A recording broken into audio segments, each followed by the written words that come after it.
మోకాల నొప్పులకు ఎటువంటి సర్జరీ లేకుండా ఎపియాన్ పెయిన్ క్లినిక్ అందిస్తున్న అత్యాధునిక చికిత్స. నమస్తే, వెల్కమ్ టు సుమన్ టీవీ. ప్రస్తుతం మనతో పాటు ఉన్నారు diabetes management expert since 2006 doctor G Kiran గారు. వారితో మాట్లాడదాం. నమస్కారం డాక్టర్ గారు. నమస్కారం అమ్మా. ఎస్, డయాబెటీస్ గురించి ప్రత్యేకంగా అండ్ అలాగే దానివల్ల వచ్చే ప్రాబ్లమ్స్ కానీ రకరకాల ఇష్యూస్ మనం మాట్లాడుకుంటూ ఉన్నాము. మనకు అవగాహన కల్పిస్తూ వస్తున్నారు మీరు, మనం బాగా డిస్కస్ చేస్తున్నాం, రీచ్ అవుతుంది కూడా బాగా. ఇందులో భాగంగా కామెంట్స్ రూపంలో చాలా మంది క్వశ్చన్స్ అడుగుతున్నారు. పర్టికులర్గా ప్రోటీన్ గురించి అడుగుతున్నారు. ప్రోటీన్ అంటే ఇప్పుడు చాలా రకాల ప్రోటీన్స్ అంటున్నారు. అసలు నిజంగానే ప్రోటీన్లో రకాలు ఉంటాయా? మేము పర్టికులర్గా ఏ ప్రోటీన్ తీసుకోవాలి అంటూ అడుగుతున్నారు. సో ఏం చెప్తారు డాక్టర్ గారు? ఇది జనరల్గా మనకు అందరికీ వచ్చే క్వశ్చన్ ఇది ప్రోటీన్ గురించి. సో ప్రోటీన్ అనేది చాలా ముఖ్యమైన విషయం అండి. రకాలవన్నీ నేను మళ్ళీ చెప్తాను మీకు. జనరల్గా కామన్ మ్యాన్కి అర్థమయ్యేలాగా ప్రోటీన్ అనేది ప్రతి ఒక్కరికి అవసరం అండి. ఇప్పుడు మనకు ఈ మధ్య కాలంలో ఏంటంటే మనకు తెలియకుండానే ప్రోటీన్ తక్కువ తీసుకుంటూ కార్బోహైడ్రేట్స్ ఎక్కువ తీసుకుంటూ వెళ్ళిపోయాం. ఈ కార్బోహైడ్రేట్స్ ఎక్కువ తీసుకుంటూ వెళ్ళే ప్రయత్నంలో మనము ప్రోటీన్స్ని, పీచు పదార్థాలని అన్నిటినీ మనము మరిచాం. అందువల్ల మనం ప్రత్యేకంగా మళ్ళీ పీచు పదార్థాలు ఉన్న ఆహార పద్ధతులు కావాలి, ప్రోటీన్ మనం మళ్ళీ మర్చిపోకుండా ఇంత ప్రోటీన్ మనకు కంపల్సరీగా కావాలని మళ్ళీ మనం చాలా విషయాలలో మేము డాక్టర్స్ అందరం కూడా చెప్తూ వస్తున్నాం. సో ముఖ్యమైన ఏంటంటే కార్బ్స్ తగ్గాలి. కార్బ్స్ తగ్గాలి. ఇప్పుడు మీరు చాలా అంశాలలో అంటే ఇప్పుడు రిలీజియస్గా మనం చూస్తే కూడా గుళ్ళల్లో ఎక్కడ కానీ అన్ని రకాలు కూడా ప్రోటీన్ అనేది కామన్గా మనకి గుగ్గుళ్ళు కానీ, అలసందులు కానీ, లేకంటే వీటన్నిటి అంటే మంచి ప్లాంట్ ప్రోటీన్స్ కింద వస్తాయి. ప్లాంట్ ప్రోటీన్స్ అనేవి చాలా ముఖ్యం అండి. ఇప్పుడు ప్రోటీన్ అంటే ప్రతి ఒక్కరు అనుకునేది ఏంటంటే నాన్ వెజిటేరియన్ అనుకుంటారు. ప్రోటీన్ అంటే నాన్ వెజిటేరియన్ తప్ప ఏది మనుషులకు గుర్తురాదు. అయితే మాకు తెలిసింది పన్నీర్ అంటారు. లేకపోతే సో పన్నీర్ కూడా ఒక రకంగా అనిమల్ కిందకే వస్తుంది కదా. ఇక్కడ ముఖ్యంగా మనం గమనిస్తే చాలామంది ప్లాంట్ ప్రోటీన్ని నెగ్లెక్ట్ చేస్తాం. ప్లాంట్ ప్రోటీన్ని నెగ్లెక్ట్ చేస్తాం అంటే ఈ మధ్య కాలంలో ప్రోటీన్ అంటే ఇటు మళ్ళీపోయాం మనం. ప్రతిదానికి మనకు మళ్ళీపోయాం. ముఖ్యంగా మన కోవిడ్ టైమ్స్లో చూస్తే ప్రోటీన్ బాగుండాలని చెప్పేసి ఏదో మేము ఒకటి రెండు సందర్భాలలో చెప్పేతలికే ఇంకా దాని మీద పడి ఆల్మోస్ట్ రోజు నాన్ వెజిటేరియన్ ప్రోటీన్ తీసుకునే వాళ్ళ సంఖ్య కొంచెం ఎక్కువైందనమాట. అది కరెక్ట్ కాదు. దానివల్ల వీళ్ళల్లో కొంతమంది బరువు పెరిగిపోయి ఇబ్బందులు పడుతున్నాం కూడా మనం ఆల్రెడీ గమనిస్తున్నామండి. ఈ 2 yearsలో మగ ఆడ భేదం లేకుండా బరువు కొంతమంది ఎక్కువ పెరిగారండి. అది కరెక్ట్ కాదు. చూసుకొని తీసుకోవాలి. ప్లాంట్ ప్రోటీన్ అన్నారు కదా సార్, వీటి గురించి ఎక్స్ప్లెయిన్ చేయండి. మనకు ఏషియన్స్కి, ముఖ్యంగా భారతీయులకి మనకు ప్లాంట్ ప్రోటీన్స్ మంచివండి. ఎందుకంటే మనము చాలా చరిత్ర చూస్తే కూడా బేసిక్గా మనకి ఎటువంటి పండగల సీజన్లో అయినా సరే ప్రోటీన్నే గమనంగా పెడుతూ వచ్చేవారు. అన్నదానాలు చేసినా సరే, ఏది చేసినా సరే వాళ్ళకు శక్తిని ఇవ్వాలంటే ప్రోటీన్ పెట్టేవాళ్ళు. ఇప్పుడు మన దగ్గర పనిచేసే, ఇప్పుడు గతంలో మనకు లేబర్ కూలోళ్ళు పనిచేసే వాళ్ళకు కూడా వాళ్ళు కొంచెం మంచిగా శక్తి ఉండే ఆహార పదార్థాలు పెట్టేవాళ్ళు మన దగ్గర పనిచేసేవాళ్ళు. ఎందుకంటే వాడు పొద్దుటి నుంచి రాత్రి వరకు పొలంలో పనిచేయాలంటే వాడికి శక్తి ఉండాలి కదా ఫస్ట్. కాబట్టి వాళ్ళకు పెట్టిన ప్రతి ఫుడ్ ప్రోటీన్ ఫుడ్, మంచి కాల్షియం ఫుడ్ అండి. మనం కానీ గమనిస్తే కొంచెం వెనక్కి వెళ్ళి మనం కానీ ఆలోచించండి. వాళ్ళకు మనం ఏదైతే మంచిగా పెట్టాలనుకున్నామో అవన్నీ కూడా మంచి ఫుడ్సే. ప్రోటీన్ బాగుండాలి, వాళ్ళకు కాల్షియం బాగుండాలన్నమాట. సో మనకు ప్లాంట్స్లో ప్రోటీన్స్ తీసుకుంటే చాలా వాటిల్లో మంచి ప్రోటీన్ ఉంటుందండి. ముఖ్యంగా మనకు బీన్స్ కానివ్వండి, సోయా కానివ్వండి, తర్వాత మనకి ఇప్పుడు మనం చిక్ పీస్ అంటాం కదా, బఠానీలలో కానివ్వండి, తర్వాత ఈవెన్ గ్రౌండ్ నట్స్ కూడా అన్ని రకాలుగా మనకు చాలా మంచిదండి. లేత గ్రౌండ్ నట్స్ పొలంలో నుంచి అలా తీసినేటివి, వాటిలో మంచి ఫైబర్ ఉంటుంది, మంచి ప్రోటీన్ కూడా బాగుంటుంది అందులో. వాటిని ఉడికించి తీసుకోవచ్చు, మీరు పచ్చిగా తీసుకోవచ్చు. పచ్చిగా తింటూ ఉంటే కూడా వాటిలోంచి ఒక జ్యూస్ లాగా కూడా మనకు బాగుంటుంది, చాలా బాగుంటుంది. ఇప్పుడు ఇదే పల్లి మనం ఎండే కొద్దీ అందులో నెక్స్ట్ ఆయిల్ శాతం పెరుగుతుంది అనమాట. అది వేరే మెటీరియల్ అవుతుంది. సో మనము ఈ బిగినింగ్ నుంచి మిడిల్లో వచ్చే వరకు ఈ మంచి పల్లీలు అనమాట. వీటిలో ప్రోటీన్ బాగుంటుంది, ఫైబర్ కూడా బాగుంటాయి అన్నమాట. కరెక్ట్గా ముద్రకుండా ముదిరే స్టేజ్కి వచ్చిన ఫ్రెష్ పల్లీలు చాలా మంచివండి. మనకు కాకపోతే అవి దొరకట్లే ఇప్పుడు.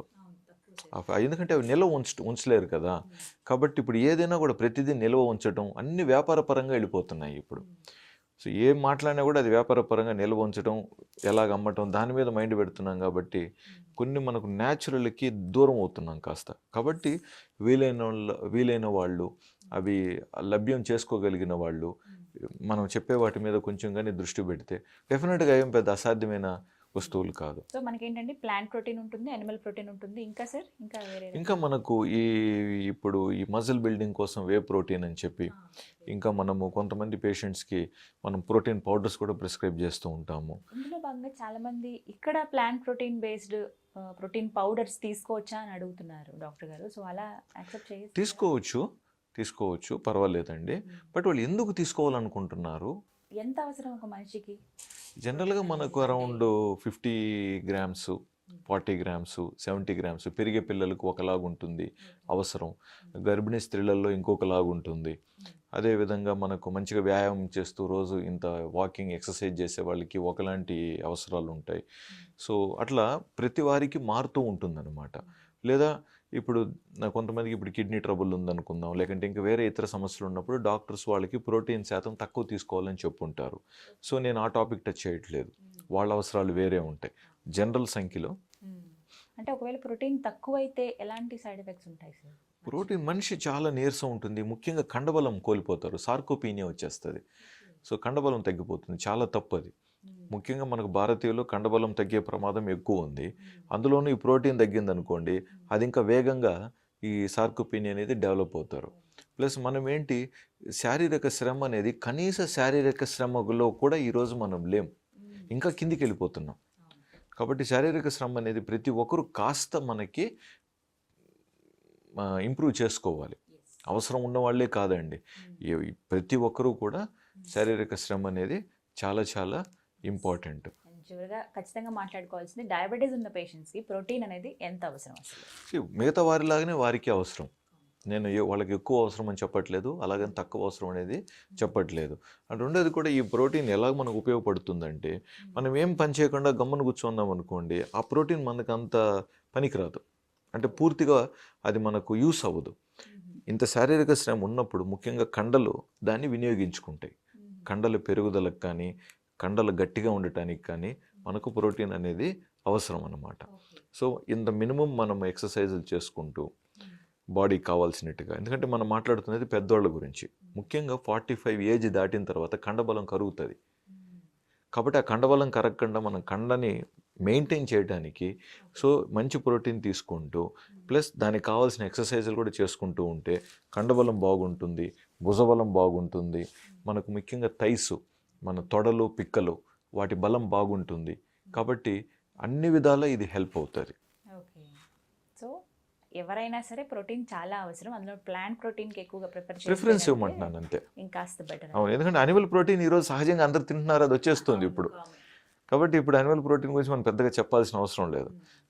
ప్లాంట్ ప్రోటీన్స్ మనం మిస్ అవుతున్నాం. సాధ్యమైనంత వరకు న్యాచురల్ గా తీసుకునే ప్రయత్నమే చేస్తాను సార్, కరెక్ట్ పౌడర్స్ అండి, కన్నా కూడా. కరెక్ట్ అది అండి. ఇంకా బెటర్ అండి. నేను కూడా చాలా వరకు ఇంకా తప్పనిసరి పరిస్థితుల్లో వాళ్ళకి తప్పితే సహజంగా అలాగ అందరికీ రొటీన్గా మనము తీసుకొని చెప్పడం మామూలుగా జరగదు. దొరికేవి. ఈ బఠానీలు అని అంటే మనం స్టోర్ చేసుకోవచ్చు, సో మనకి అన్ని అవునండి. రకాలుగా ఫెసిలిటీస్ ఉన్నాయి కాబట్టి Yes. ప్లాంట్ ప్రోటీన్ ని ప్రిఫర్ Yes, చేస్తాను yes. ఖచ్చితంగా. అండ్ ఇంకొకటి ఇదే విషయంలో భాగంగా కంపల్సరీగా మనకు ఇంట్లో ఈ మనం వండేటప్పుడు అదేవిధంగా రాజ్మా, చెన్న నార్త్లు ఎక్కువగా తీసుకుంటాం, అవి కూడా మనం వాడాలి అన్ని రకాలుగా. చాలామంది కొని తెచ్చుకొచ్చి పెడతారు, మళ్ళీ వండరు. ఈ రాజ్మాలో మళ్ళీ మనకు రెడ్ ఉంటాయి, వైట్ కూడా ఉంటాయి, అవి చాలా చక్కగా ఉంటుంది వాటితో. మనం మంచిగా 4 రకాల కూరలు ట్రై చేయొచ్చు, చాలా ఉన్నాయి. ఎంతసేపు వెజిటేరియన్ అంటే ఏముంది వెజిటేరియన్ అంటారు, వెజిటేరియన్లో చాలా మంచి వెరైటీస్ ఉన్నాయి. ఓపికతో చేసుకోవాలి కానీ బోల్డ్ అని వెరైటీ. కరెక్ట్, కాకపోతే వీటిని ముందు రోజు కరెక్ట్ ముందు రోజు కొంచెం నానబెట్టుకోవాలి, కొంచెం ప్లాన్ ఉండాలి. రాత్రంతా మంచిగా నానే అనుకోండి రాజ్మా కానీ చెన్నా కానీ, నెక్స్ట్ డే మనకు చాలా బాగుంటుంది అనమాట. ట్రై చేస్తాను సార్, మేము కూడా ఇంకా ఆ అలవాటు నేర్చుకోవాలంతే. ఇప్పుడు జనరల్గా ఉదాహరణకి జొన్న రొట్టె అన్న వెంటనే అందరూ ఏమంటారు, జొన్న రొట్టె విత్ నాటుకోళ్ళకి వెళ్ళిపోతారు. జొన్న రొట్టె విత్ చెన్నాతో, జొన్న రొట్టె విత్ రాజ్మాతో అద్భుతంగా ఉంటుంది టేస్ట్. రోటీ, రాజ్మా కర్రీ మంచి కాంబినేషన్. చాలా మంచి కాంబినేషన్, చాలా మంచి కాంబినేషన్. మరోసారి గుర్తు చేశారు మాకు, ఇళ్లలో దొరికేవి మనం ఎప్పుడు ఉండేవి, ఒకసారి సెర్చ్ చేస్తే మనకే దొరుకుతాయి. సో ఖచ్చితంగా ఫాలో అవుతాను సార్ మీరు చెప్పినవన్నీ. Thank you so much sir, నమస్తే.